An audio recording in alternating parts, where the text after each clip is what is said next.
Hello everyone, and welcome to History of the Ancient World.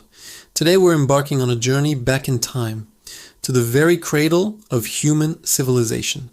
Have you ever wondered why the first great societies didn't just pop up anywhere, but flourished in very specific places? The secret, my friends, isn't buried in a tomb or written on a scroll. It's flowing right through the heart of their lands. We're talking about rivers. Rivers were the lifeblood of the ancient world. They were the highways, the supermarkets, and the very foundation upon which empires were built. Let's start our journey in Mesopotamia, the land between the rivers. The Tigris and Euphrates rivers created a lush, fertile plain in the middle of a harsh desert.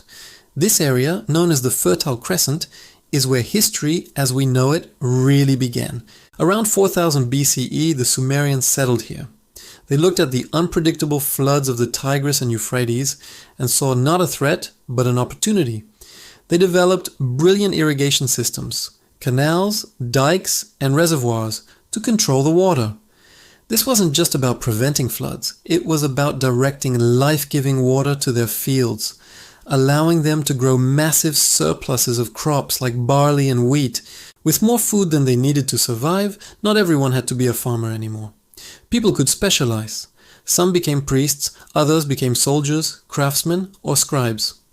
This division of labor led to the birth of the world's first cities, like Uruk and Ur. These weren't just villages, they were bustling centers of trade, culture, and innovation. It was here, in Mesopotamia, that writing, cuneiform, was invented, initially to keep track of all that surplus grain. So, from the muddy banks of two rivers, we get cities, writing, and the very blueprint for civilization. Now let's travel southwest to the land of the pharaohs, ancient Egypt.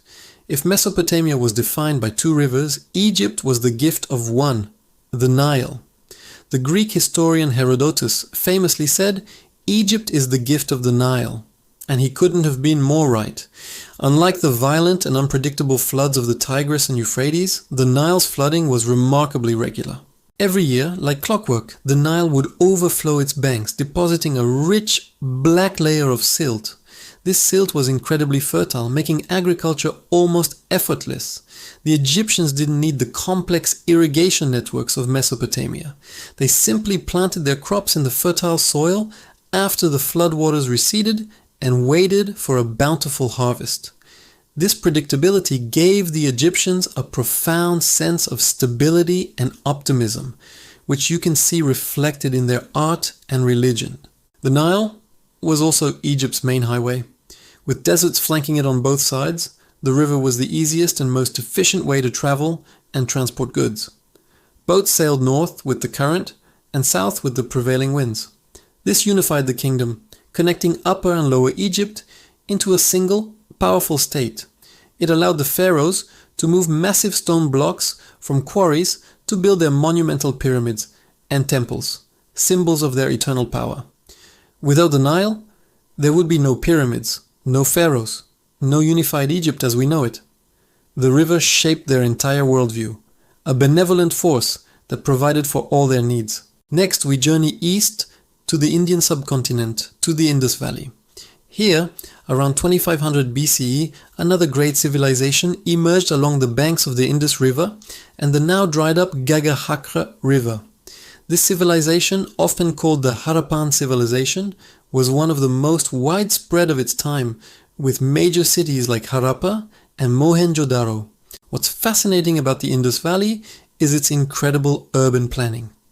The cities were laid out on a precise grid system, with sophisticated water management that was arguably ahead of its time. Almost every house had access to water and was connected to a city-wide drainage system, complete with covered drains running along the streets. They even had what appeared to be the world's first toilets. This level of public sanitation and hydraulic engineering is astounding and points to a strong, centralized authority that understood the importance of managing water for a large urban population. Just like in Mesopotamia and Egypt, the Indus River's annual floods deposited fertile silt, supporting a robust agricultural economy based on wheat, barley, and cotton. The river also facilitated trade with Harappan seals and goods found as far away as Mesopotamia. This shows they were part of a vast, interconnected ancient world. Unfortunately, the script of the Indus Valley civilization remains undeciphered. So many aspects of their society are still a mystery. But the ruins of their magnificent cities tell a clear story. They were masters of water, harnessing the power of the river to build a complex and prosperous society. Finally, let's travel further east, to ancient China, where civilization rose along two major rivers, the Yellow River, or Huanghe in the north, and the Yangtze River in the south. The Yellow River is often called the cradle of Chinese civilization. But it also has another name, China's Sorrow. Why the two names? Because, like the Tigris and Euphrates, the Yellow River was powerful and unpredictable. Its floods could be devastating, wiping out entire villages. However, it also deposited a fine yellow-colored silt called loess, which was extremely fertile. Early Chinese dynasties like the Shang and the Zhou spent enormous effort trying to tame the Yellow River, building dikes and canals.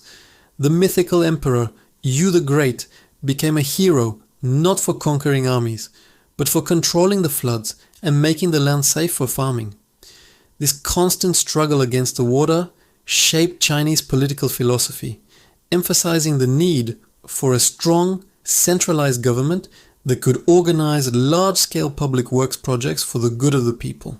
Meanwhile, the warmer, wetter climate around the Yangtze River in the south was perfect for cultivating a different staple crop: rice. The development of rice paddy agriculture along the Yangtze was a game changer, supporting huge populations and leading to the growth of its own unique cultures. So in China, we see two major river systems giving rise to distinct agricultural traditions: millet and wheat in the north, rice in the south, which eventually merged to form the rich and diverse tapestry of Chinese civilization. So, from Mesopotamia to Egypt, from the Indus Valley to China, the story is remarkably consistent.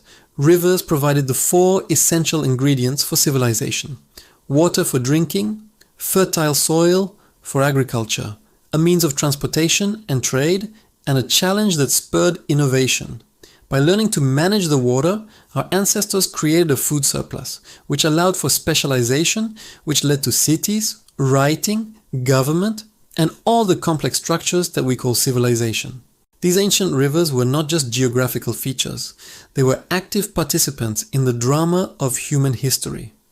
They shaped worldviews, inspired myths, and dictated the rise and fall of empires. The next time you look at a map of the ancient world, don't just see the land, look for the rivers, because it was along those winding, life-giving waterways that our shared human story truly began. Thank you so much for joining me on this journey today.